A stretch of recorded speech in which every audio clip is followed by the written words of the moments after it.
अंजलि, चलो आपका सिलेक्शन हुआ है बजाया हॉस्पिटल में, बड़ा अच्छा लगा मुझे, थैंक यू सर। कॉन्ग्रेचुलेशन। और थोड़ा बताइए कि कैसा आपको मतलब वहाँ पे क्वेश्चन पूछा गया, आपको ऐसा कुछ डर लगा या फिर आपको सारा कुछ आता था कुछ, क्योंकि वहाँ पे एक्सपीरियंस प्रोफाइल चाहिए था, बट आप एज ए फ्रेशर थे, बट आपको ऐसा कुछ लगा कि एज ए फ्रेशर भी आपको काम नहीं आ रहा था, या फिर जो उन्होंने काम दिया आपको, आपने बताया कि 2 घंटा आपका इंटरव्यू हुआ। हाँ यस सर, तो 2 आवर्स हुआ। हाँ, तो बताइए मुझे कि आपको वहाँ पे क्या क्या पूछा गया और आप कैसे उसको हैंडल किए। सर सबसे पहले हम आपको थैंक्स बोलना चाहते हैं, क्योंकि अगर आप नहीं होते तो आपके ये जॉब मुझे मिलता नहीं, क्योंकि वहाँ पे एक्सपीरियंस वाले लोग को ही कैंडिडेट को सिलेक्ट किया गया। और भी लड़के थे जिनका जो एक्सपीरियंस वाले थे लेकिन उनका सिलेक्शन नहीं हुआ, और हम तो फ्रेशर थे। और थैंक्स इसलिए और बोलना चाहते हैं क्योंकि हम यहाँ जुलाई में एडमिशन लिए थे, 5 जुलाई, और सिर्फ मेरे को किए यहाँ 5 मंथ ही हो रहे हैं। और अकाउंटिंग का जो बेसिक प्रिंसिपल है, पूरा अकाउंटिंग का मतलब पूरा टॉप टू बॉटम पिलर कैसे एक बिल्डिंग का मजबूत होने के पीछे एक पिलर, अगर पिलर मजबूत ना हो तो बिल्डिंग गिर जाता है। तो जो अकाउंट्स का बेसिक नॉलेज था, अकाउंटिंग की शुरुआत फाइनेंशियल अकाउंटिंग डीप में, डेप्रिसिएशन हो, डेबिट क्रेडिट, गोल्डन रूल, मतलब एक एक चीज़ वो एलिट इंस्टीट्यूट में आप मुझे पढ़ाया अच्छे से, एक एक चीज़। तो जो मेरा इंटरव्यू था सबसे पहले टैली के रिगार्डिंग था, टैली से purchase, sales, GST, stock transfer, सारे जितने वोचर्स थे सबका शॉर्टकट भी पूछा गया।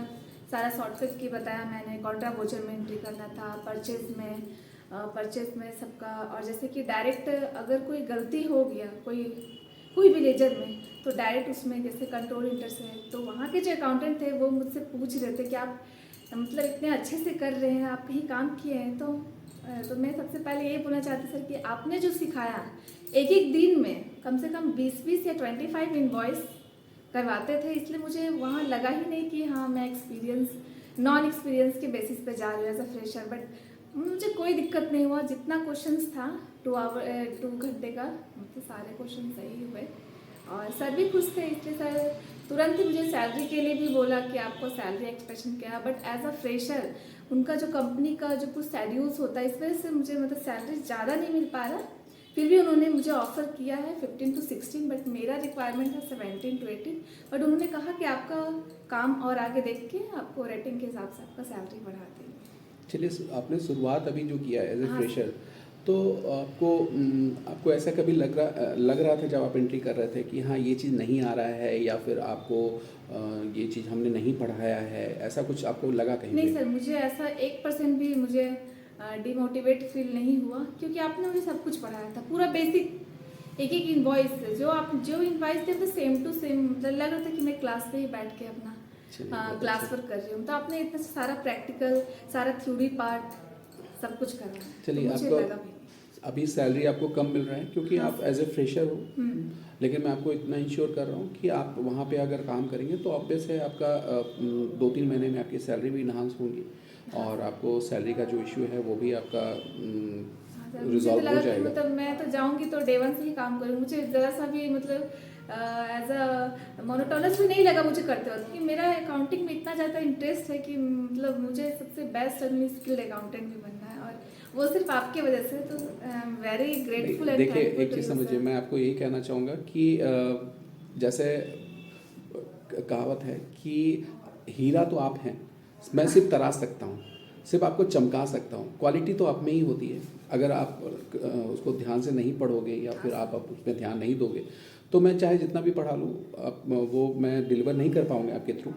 बट आप काफ़ी घर पे अच्छा मेहनत करते थे, और मैं सारे जितने भी स्टूडेंट हैं, अपने जितने भी स्टूडेंट्स हैं मेरे, उनको भी यही कहना चाहूँगा कि आपसे एक प्रेरणा ले कि सिर्फ क्लास की पढ़ाई इंपॉर्टेंट नहीं होती है, घर पे भी जाके प्रैक्टिस करना बहुत ज़रूरी होता है। प्लस उसमें आपको कुछ नोट्स बनाने होते हैं, पीपीटी बना के आप उसको अगर रखेंगे अपने पास तो आपको वो लाइफ टाइम हेल्प करेगा।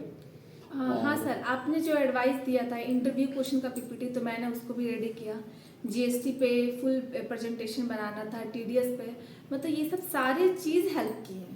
मतलब चलिए, एक बहुत एक चीज़ स्टेप जो था, एक एक चीज़ को घर पे करना, आपने यहाँ जितना बताया, और 1 घंटे की क्लासेस को आप 3 आवर्स ले लेते, कभी 2.5 आवर्स ले लेते, और ये ज़्यादा हेल्पफुल रहा कि यहाँ भी बैठ के अपना प्रैक्टिस कर सकते हैं।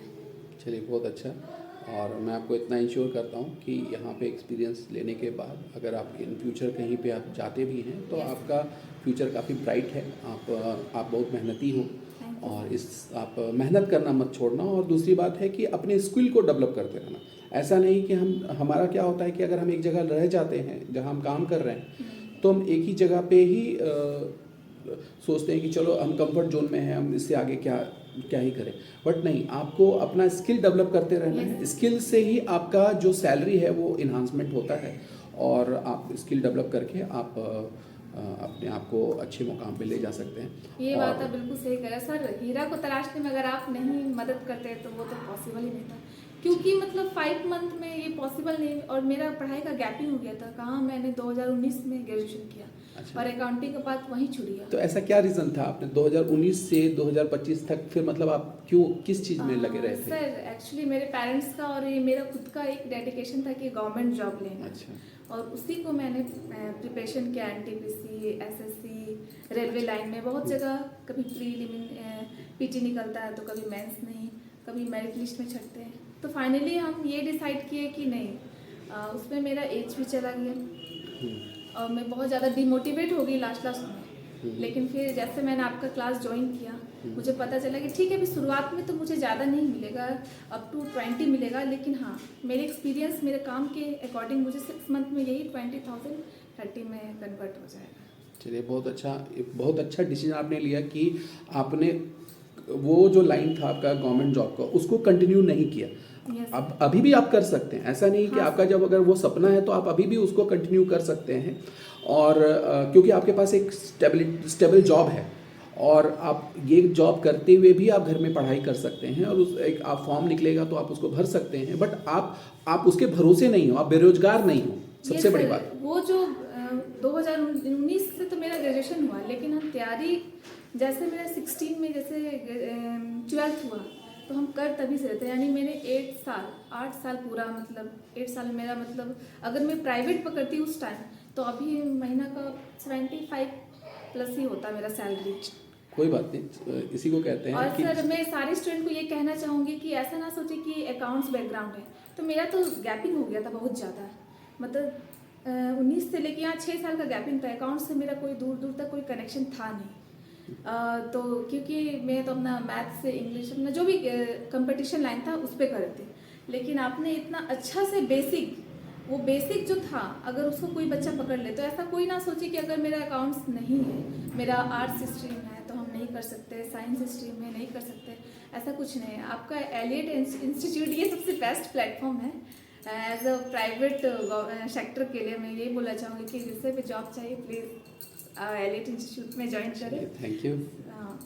चलिए मैं आपको फिर से दिल से आपको दुआ देना चाहूँगा कि आप ग्रो करें और अपना कैरियर इसी तरह से आप स्किल को डेवलप करते हुए आप अच्छे मुकाम पे पहुँचें। Thank you sir.